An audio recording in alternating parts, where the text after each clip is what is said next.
अस्सलामुअलैकुम। क्या हाल है स्टूडेंट्स। मेरे नेक्स्ट वीडियो में आपका वेलकम है। इस वीडियो के अंदर हमने जो 9th क्लास का unit number 8 thermal properties of matter की एक्सरसाइज में मौजूद हम एमसीक्यूज़ करेंगे।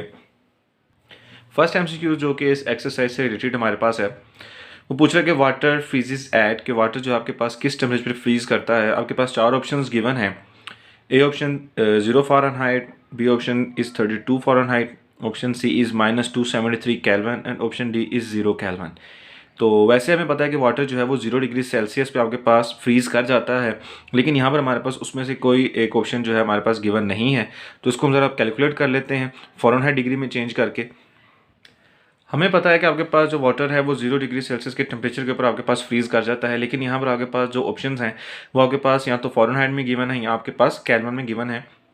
तो अगर हम इसको सोल्व आउट करते हैं, अगर इस टेम्परेचर जो कि हमारे पास सेल्सियस में गिवन है, इसको अगर हम फ़ारेनहाइट में चेंज करने की कोशिश करते हैं, तो आपके पास फ़ारेनहाइट से सेल्सियस से फ़ारेनहाइट में कन्वर्जन का आपके पास एक फार्मूला होता है 1.8 इंटू सेल्सियस प्लस 32।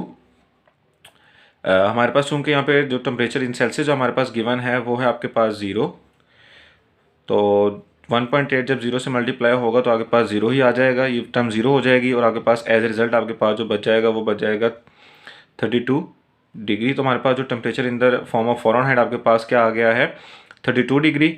और ये ऑप्शन हमारे पास गिवन तो है। हम एक बार फिर इसको कैल्विन में चेंज करके देख लेते हैं कि हमारे पास अगर कैल्विन में आंसर क्या आता है। तो कैल्विन के अंदर अगर हम चेंज करें तो 0 डिग्री सेल्सियस को कैल्विन में चेंज करने के लिए हम करते हैं कि इसके अंदर 273 को ऐड कर देते हैं। 273 की वैल्यू को हम इसमें क्या कर देंगे, ऐड कर देंगे। तो हमारे पास रिजल्ट जो आ जाएगा वो आ जाएगा 273 केल्विन। ठीक है, तो ना ये ऑप्शन हमारे पास गिवन नहीं है एमसीक्यूज़ में, ये ऑप्शन हमारे पास गिवन है। सो देखते हैं कौन सा ऑप्शन ठीक है। आपके पास यहाँ पे जो ऑप्शन ठीक है वो है ऑप्शन बी, जो कि आपके पास है 32 डिग्री फ़ारेनहाइट। ठीक है, और इसके बाद जो हमारे पास नेक्स्ट एमसीक्यूज़ है हमारे पास जो गिवन है the normal human body temperature is, कि हमारे पास जो इंसानी जिस्म का जो नॉर्मल हमारे पास टेम्परेचर होता है वो कितना होता है। तो ये बायोलॉजी के स्टूडेंट्स को भी ज़्यादा अच्छी तरह पता होगा, अगर नहीं पता तो स्टूडेंट्स मैं आपको बताता हूँ कि आपके पास जो नॉर्मल बॉडी टेम्परेचर होता है वो होता है 37 डिग्री सेल्सियस। ओके, तो जिसको हम 98.6 फ़ारेनहाइट होता है, लेकिन यहाँ पे कन्फ्यूजन क्रिएट करने के लिए यहाँ पे हमें डिग्री सेल्सियस जो गिवन किया हुआ है। ओके, इसके बाद हमारे पास जो थर्ड एमसीक्यूज गिवन है वो कह रहा है कि mercury is used as thermometric material because it has. हमारे पास जितने भी थर्मोमीटर्स होते हैं उनके अंदर हमारे पास मोस्टली आपके पास मर्करी यूज़ किया जाता है। इसकी सबसे बड़ी वजह यह है कि मर्करी जो है इसका जो फ्रीजिंग पॉइंट है ये बहुत कम होता है और इसका बॉइलिंग पॉइंट भी बहुत ज़्यादा होता है। ठीक है, और जब भी हम इसको थर्मल एक्सपेंशन से गुजारते हैं, इसको हम कुछ हीट प्रोवाइड करते हैं, तो जो ये एक्सपैंड करता है ये एक यूनिफॉर्मली एक्सपैंड करता है। मीन टू से कि आपके पास ये एक ही तरीके के साथ ये अपनी एक्सपेंडिंग जो है वो ये शो करता है। ओके, और इसकी small heat capacity mean to से कि इसका टेम्परेचर ज़्यादा करने के लिए हमारे पास बहुत कम हीट चाहिए होती है। ओके, मीन टू से कि अगर आप इसको थोड़ी सी भी हीट देंगे तो ये उसके रिएक्शन में आपके पास ये कुछ ना कुछ रिएक्शन शो करता है। ओके, तो हमारे पास ये सारे ऑप्शन इसके जो गिवन है ये ठीक है। तो हमारे पास जो राइट ऑप्शन है वो है D, all of the above properties. Okay, इसके बाद हमारे पास नेक्स्ट एमसीक्यूज नंबर 4, वो पूछ रहा है कि which of the following materials has large specific heat, कि किस इन चार मटेरियल्स में से किसकी स्पेसिफिक हीट जो है वो सबसे ज़्यादा है, किसको गर्म करना जो है वो हमारे लिए मुश्किल हो सकता है, और उसको अगर उसको गर्म कर दिया जाए तो उसको कूल डाउन करना मुश्किल हो सकता है। तो हमारे पास ऑप्शन ए जो है कॉपर, ऑप्शन बी जो है वो आइस, ऑप्शन सी जो है वो वाटर और ऑप्शन डी जो है वो मरकरी है। तो कॉपर चूंकि एक मेटल है, आइस तो हमें पता है कि इसको अगर थोड़ी सी भी हमें हीट प्रोवाइड करे तो ये अपनी फॉर्म जो है वो चेंज करने लग जाता है। इसके अलावा मरकरी तो आपको पता है कि ये अभी हमने देखा कि इसका जो हीट कैपेसिटी वो बहुत कम है। तो लार्ज हमारे पास जो है वो वाटर बचता है। इसकी एक एग्जांपल मैं ये भी देता हूँ कि आपके पास जो वाटर है अगर एक दफ़ा ये गर्म हो जाता है तो इसको कूल डाउन होने में कुछ टाइम इंटरवल रिक्वायर होता है। सो यहाँ पर हमारे पास जो राइट ऑप्शन है वो ऑप्शन सी वाटर है। इससे अगले जो एमसीक्यूज अगर हम देखें, इसमें हमसे पूछा जा रहा है कि which of the following materials has large value of temperature coefficient of linear expansion, कि जिसके अंदर हम अगर इसको किस चीज़ कौन सा मटेरियल हमारे पास गिवन है जिसकी लीनियर एक्सपेंशन बहुत ज़्यादा है, कोफिशिएंट मीन टू से कि अगर उसको टेम्परेचर प्रोवाइड किया जाए तो वो किस सबसे ज़्यादा लीनियर एक्सपेंशन कौन शो करता है कि उसका जो कांस्टेंट है वो ज़्यादा है। हमारे पास जो यहाँ पे ऑप्शंस गिवन है वो है एल्यूमिनियम, ऑप्शन बी जो है वो गोल्ड, ऑप्शन सी जो है वो ब्रास, ऑप्शन डी जो है हमारे पास स्टील गिवन है। ये आपके पास इसी चैप्टर में एक टेबल भी गिवन है, वहाँ से हम इसको देखते हैं। ये आपकी बुक पेज नंबर 184 पर एक टेबल आपके पास गिवन है जो कि coefficient of linear thermal expansion से रिलेटेड है। यहाँ पर आपके पास ये 4 ऑप्शन जो है वो गिवन है। एल्यूमिनियम, ब्रास, कॉपर और स्टील के बारे में हमसे बात की जा रही है। तो यहाँ पे उनका जो लीनियर एक्सपेंशन जो कोफिशिएंट है वो ज़्यादा किसका है, तो आपको नज़र आ रहा है कि 2.4 जो एल्यूमिनियम का लीनियर थर्मल एक्सपेंशन का जो कोफिशिएंट है वो सबसे ज़्यादा है एज़ कम्पेयर टू ब्रास जो कि 1.9 है, कॉपर जो कि 1.7 है, स्टील जो कि 1.2। इनके जो मल्टीपल है वो 10⁻⁵ है। तो इसलिए हम इस चीज़ को इग्नोर करके हम सिर्फ इनकी इन वैल्यूज़ के ऊपर इनको डिसाइड कर सकते हैं। तो हमारे पास जो सबसे ज़्यादा लीनियर कोफिशिएंट है हमारे पास वो है एल्यूमिनियम का। सो हमारे पास जो राइट ऑप्शन है वो है ऑप्शन ए जो कि है एल्यूमिनियम। ओके, नेक्स्ट एमसीक्यू की तरफ चलते हैं। उसमें हमसे पूछा जा रहा है कि what will be the value of beta. ये हमारे पास जो है वॉल्यूमेट्रिक एक्सपेंशन का कोफिशिएंट है beta for a solid for which alpha has the value of 2 × 10⁻⁻² पर केल्विन। अल्फा जो है हमारे पास लीनियर एक्सपेंशन का कोफिशिएंट है। एक्चुअली अगर आपको यहाँ पे थोड़ी सी इन्फॉर्मेशन प्रोवाइड की जाए तो वॉल्यूम और लीनियर एक्सपेंशन के बीच में जो डिफरेंस है कि आपके पास जो बीटा है वो आपके पास होता है 3 टाइम्स ऑफ अल्फा। ठीक है, तो इसके अकॉर्डिंग हम इसकी कैलकुलेशन कर सकते हैं।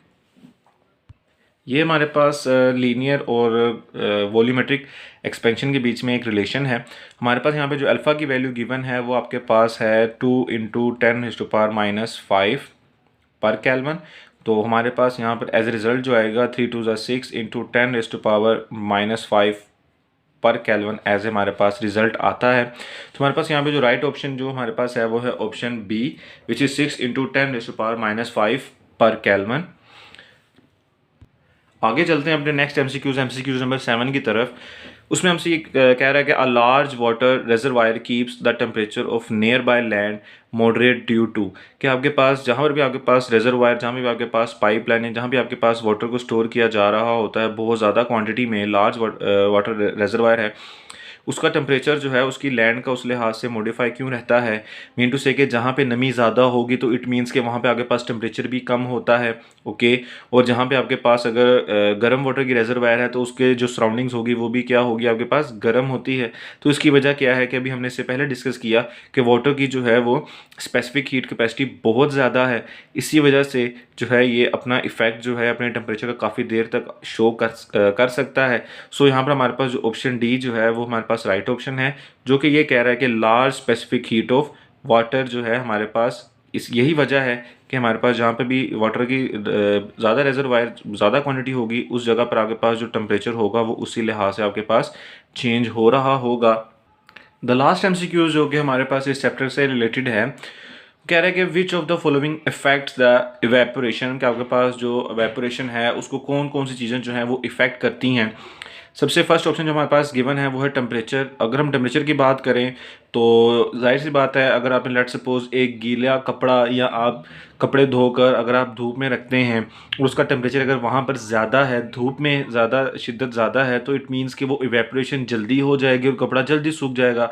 इसके ऑपोजिट अगर उसी गीले कपड़े को अगर हम कोल्ड वेदर में, ठंड में अगर हम धोकर सुखाने की कोशिश करते हैं तो हमें ये फेस करना पड़ेगा कि वो काफ़ी टाइम लेगा सूखने में। क्योंकि वहाँ पर टेम्परेचर कम है। इट मीन्स के एवेपोरेशन जो है वो टेम्परेचर पे डिपेंड करती है।